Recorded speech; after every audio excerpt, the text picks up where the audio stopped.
What's going on, ladies and gentlemen? This is Bushmaster TD of Dreadforge.com, bringing you some Elder Scrolls Online build videos.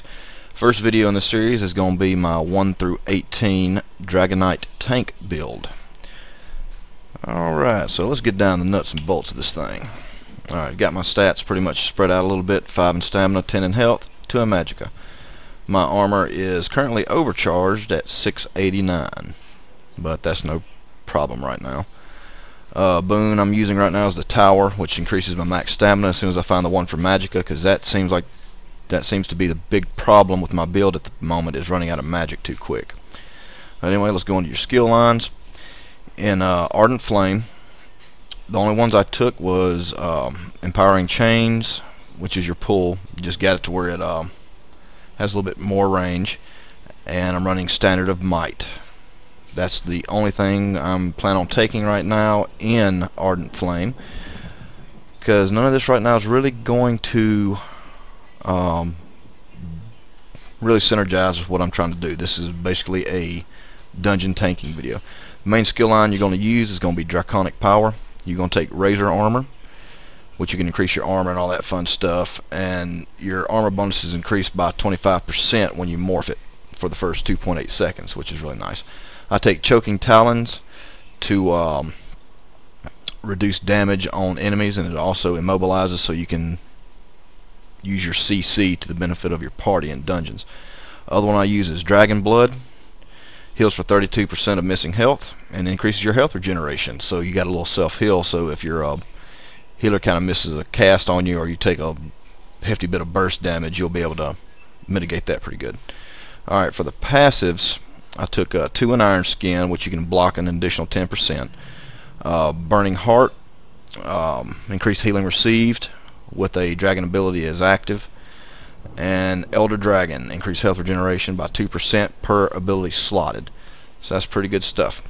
Also going to take, later on, I'm going to take Reflective Scales to reflect all spell projectiles, and also going to take Inhale for that extra health boost.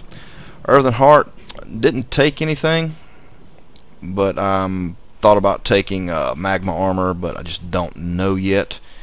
And all these down here, nothing really would synergize unless it's like Battle Roar or let's see, maybe Helping Hands, but kind of undecided on that. Weapon sets you're going to use.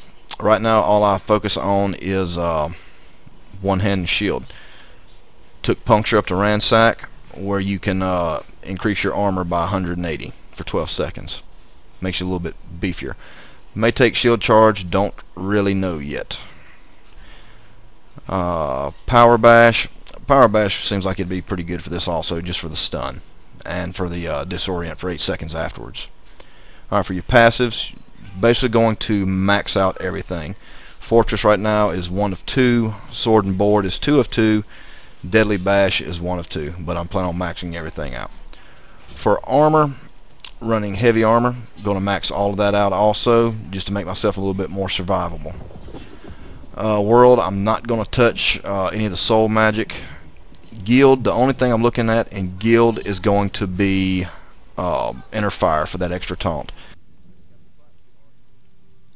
And the other ones may be Bone Shield, so that's pretty cool. May use it. Alright, racials, the Imperial skills. I am an Imperial for the boost to shield and all that fun crap. But you get a shield affinity, which increases experience gained with one-handed and shield by 15%. Tough, increase your max health. Conditioning, increase max stamina. And red diamond,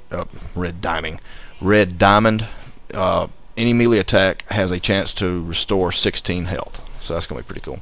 Crafting, I'm just doing blacksmithing to keep myself in good armor, you know. We'll go ahead and take that because I've got to get some honing stones. Alright, so let's show you what the combat kind of looks like in this build. Now, it looks like it's a very tanky build. That's what it's meant to be, is tanky. But you also do pretty decent DPS. I mean, you're not going to be like a two-hander or a dual-wield spec, but it is what it is. Alright, let's get my horse out and we'll go on up here.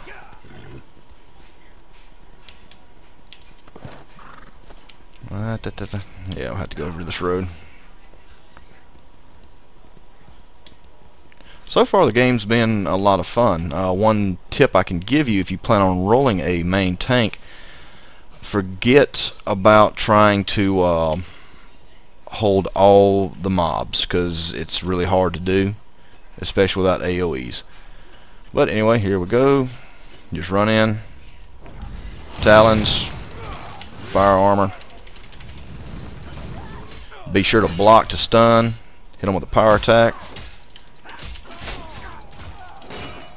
And also, if you see them, that right there, block them, stun. And if they do a little attack that's outlined in red, you can shield bash them to stun them. But anywho, that's basically what your combat looks like, which isn't too bad. Just make sure to use that shield. And when you're in a party, make sure you taunt the highest threat mob. Don't try to hold everything, because you'll wear yourself out and drop all of your stamina. When you're fighting a group of mobs, target casters and hold them while your DPS is the tanks and stuff like that down. In boss fights, you're going to hold aggro on the boss while everybody else kills the ads, which is basically the way it works in a nutshell with tanking. And this is what your standard looks like. Looks pretty cool. One of the cool looking abilities in this game, I've noticed. Alright, but anywho, that's basically tanking in a nutshell. Tomorrow I'll be putting up a video of a fungal grotto run, which is a level 12 to 15 dungeon, I believe. And we'll try to get a full guild run for you guys to see that and show you exactly how I figured out the tank works in dungeons. But anyway, guys, if you like this video, please remember to rate, comment, and subscribe, and remember to check us out at www.dreadforge.com. We'd love to have you stop by just to say hi. And also, if you are playing Elder Scrolls Online and you are representing the Ebonheart Pact, look us up in game. The character's name is Mahalik Airvorta. Just find any of the members in Dreadforge and we'll get you in. But anyway, guys, you have a great night, and I'll see you around. Peace out.